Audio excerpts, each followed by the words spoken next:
Entonces continuamos con el ejemplo número 2. Dice, en el circuito de la figura determine la corriente. ¿Qué datos nos proporcionan en este circuito? Un voltaje de 10 con un ángulo de 0 grados, obviamente medidos en volts, una frecuencia de 1.5 kilohertz, una resistencia de 2.2 kilo ohms y una capacitancia de 0.022 microfaradios.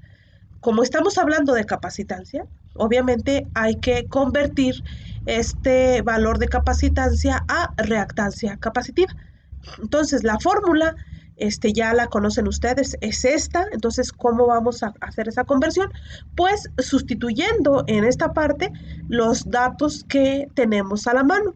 2pi son constantes, ahí se quedan, 1.5 kilohertz y 0.022 microfaradios, resultando una reactancia capacitiva de 4.82 kilo ohms. Entonces, este es el valor de la reactancia capacitiva. La impedancia total en forma rectangular, ¿cuál va a ser? Pues el valor de R, que ya lo tenemos, que es 2.2 kilo ohms, y el valor de la reactancia capacitiva, que va a ser menos 4.82 kilo ohms. Obviamente ahí con su respectiva J, que nos indica que esta es la parte imaginaria de ese número complejo. La J puede ir al principio o puede ir al final, eso no importa. Entonces, ya teniendo el valor de la impedancia total, ahora hay que convertirla a su forma polar para poder hacer las operaciones.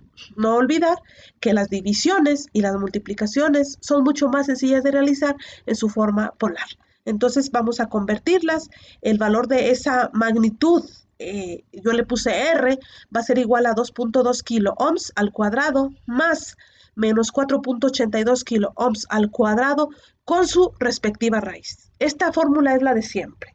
Y el valor de esa magnitud nos resultó 5.298, que es lo mismo que 5.29 kilo ohms. Entonces, la podemos dejar en ohms o la podemos expresar en kilo ohms, como a nosotros nos guste más. Y ya para obtener el valor del ángulo, pues tan sencillo como el ángulo es igual a la tangente inversa de menos 4.82, que es la componente en Y, entre 2.2 kilo ohms, que es la componente en X, y nos resulta un valor de menos 65.5 grados. Entonces, el valor de la impedancia total en su forma polar es ni más ni menos, 5.298 con un ángulo de menos 65.5 grados, y obviamente estamos hablando que son ni más ni menos que ohms. Entonces vamos a acomodarle aquí como la unidad de ohm. Pero en realidad nos está pidiendo la corriente. Entonces, como ese es el valor, esa es la incógnita que nos están pidiendo, ¿de dónde la vamos a despejar? De aquí. Voltaje es igual a corriente por impedancia. Entonces, la corriente va a ser igual a ¿quién? Al voltaje dividido entre la impedancia. La impedancia que está aquí multiplicando la pasamos dividiendo. Entonces, la corriente va a ser igual a voltaje entre impedancia, que va a ser igual a ¿quién?